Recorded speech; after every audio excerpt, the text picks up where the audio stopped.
The coral halls of Atlantica buzzed with activity as busy merfolk hurried to deck the kingdom in a riot of vibrant banners and shimmering seashells of every different color you could imagine. Every detail just had to be perfect. Streams of seaweed and glowing pearl lamps swayed gently with the current, casting soft purple light against the surfaces of which it lit up. Merchildren giggled loudly as they swam past, clutching each colorful streamer in each hand, their laughter echoing softly in the water's embrace. Although the water was warm, it was also thick with excitement, as together they mingled with the salty scent of the sea breeze, as the sweet aroma of freshly baked seaweed cakes wafted into the air from the palace's kitchen.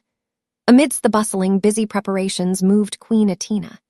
She was always the most regal of her 6 other sisters, with long, flowing reddish-brown hair that shimmered like polished coral, a magical effect no doubt inherited by her mother, the late Queen Athena. Her fair skin glowed softly under the gentle purple light cast by pearl lamps, and her large, expressive eyes usually sparkled with gentle wisdom. But this morning, there was something different about her. Beneath her calm exterior, where understanding should have resided, there was a flicker of concern. And where concern exists, trouble often follows. Paused for a moment, glancing around the bustling preparations that surrounded her. As she took it all in, the coral halls alive with laughter and movement, she knew she should be trying to enjoy herself. This was her family's anniversary, or better, her sister's anniversary. As Ariel had been the reason there was an anniversary at all. Yet, despite the very warming scene before her, a quiet unease settled itself in her chest like some sort of hermit crab ready to burrow into its cave for the night. She couldn't seem to shake the feeling that there was something missing. Her sisters were nowhere to be seen. Obviously, since she was the queen now, she had made it her first decree that they come and celebrate together as they always used to do, even though she knew each of them had tried to protest that they were all simply too busy. Athena simply wouldn't allow a no.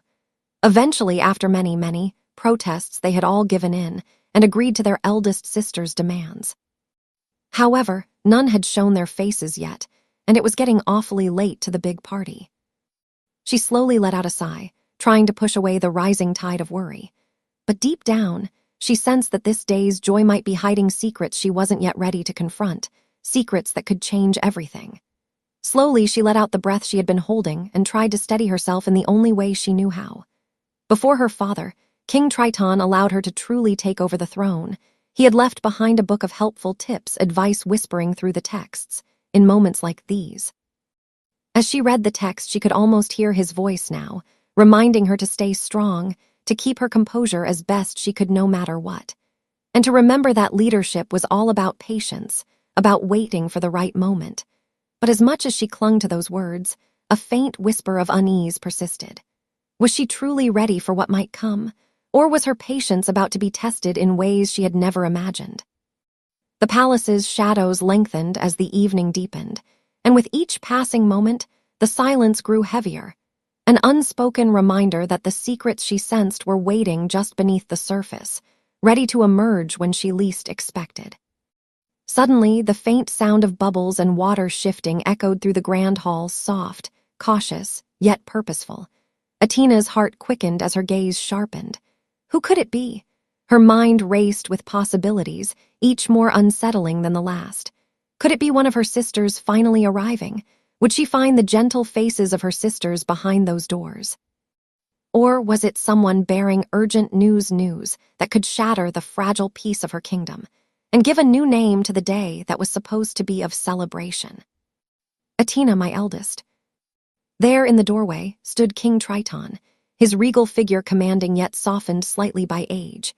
His long, flowing hair bore streaks of silver, and his wise eyes sparkled with pride as they met hers. When he saw her, she noticed his eyes grow gentle, as if he were taking her into himself, as if no time had passed since they last saw one another. She didn't think much of it at the moment, caught up in the day's worries and her own thoughts. Just that afternoon, she had been choosing what to wear, settling on an elegant, seashell-inspired set of earrings and a matching necklace, a small reminder of her heritage. Now, standing before her father, all those thoughts seemed distant. He stepped closer, his voice soft but steady. "You're looking more and more like your mother every time I see you," he said, his tone filled with pride and affection. The warmth of his words wrapped around her, a fleeting moment of comfort amid the mounting unease. Drawing her eyes to look at him, a small, warming smile touched her light pink lips. "Thanks, Daddy, it's so good to see you," she replied softly. In that quiet moment, the room filled with a tender calmness, one rooted in memories of the past and hope for the future that they would all face together, now that her father was there with her. King Triton just seemed to have that effect on her. It was as if, as much as she didn't want to admit it, maybe there was still that part of her that yearned for her father, just as she did all those years ago as a tiny little princess. "Daddy, would you like to accompany me with taste testing some of the dishes for the party tonight?" she asked. "I'd be honored," he said, as he reached out a hand to her. "Let's make this celebration one to remember." Together, they made their way down the hall and back into the room Atina had just come from. Once they found themselves in the royal throne room, she saw her royal advisors waiting for her. 3 little seahorses, each one accompanied by purple sashes across their little frames, as they joined her side, all eager to make sure the preparations went off without a doubt, just as she was. The little seahorses buzzed with energy, as they scurried around to check the arrangements, adjusting banners, inspecting platters of shimmering, candy sea grapes, and making sure the coral chandeliers hung just right. Their tiny voices chimed in eager chatter, each one eager to prove they could make this celebration a flawless one. Catching glances of their progress, Atina held a smile for a moment, ignoring the knot of worry that held her stomach. She knew they only wanted to help her, but beneath their cheerful exclamations, she knew they were forgetting to mark her sister's arrival off their lists. How had she been the only one who noticed? How could her father not notice the absence of his own daughters? It just didn't make any sense. And then there it was, her internal voice echoing off the walls that made up her mind. "No matter how perfect these decorations are, or how mouth-watering all this food appears, I can't shake the feeling something's not right about today. The absence of my sisters on a day like today, it's just not right." "Atina!" Her father's steady gaze instantly caught her attention as she realized he'd been watching her. His blue eyes, usually full of warmth, now held a hint of her own concern. Quickly, she tried to push it down, masking her unease with a reassuring smile as she swam in front of her father, stopping him before he could ask any questions. The last thing she wanted was to worry him so much that he couldn't enjoy the celebration. This was about Ariel and Eric after all, and she knew how much he cared for his new granddaughter. "Everything looks wonderful, doesn't it, Daddy?" she said, her voice steady and regal. "Thank you, my little advisors. You're doing a splendid job." The seahorses beamed, pride shining behind their little eyes.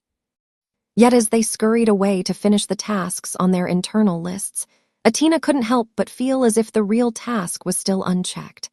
One that might change everything she knew about that came with the heavy weight of being queen.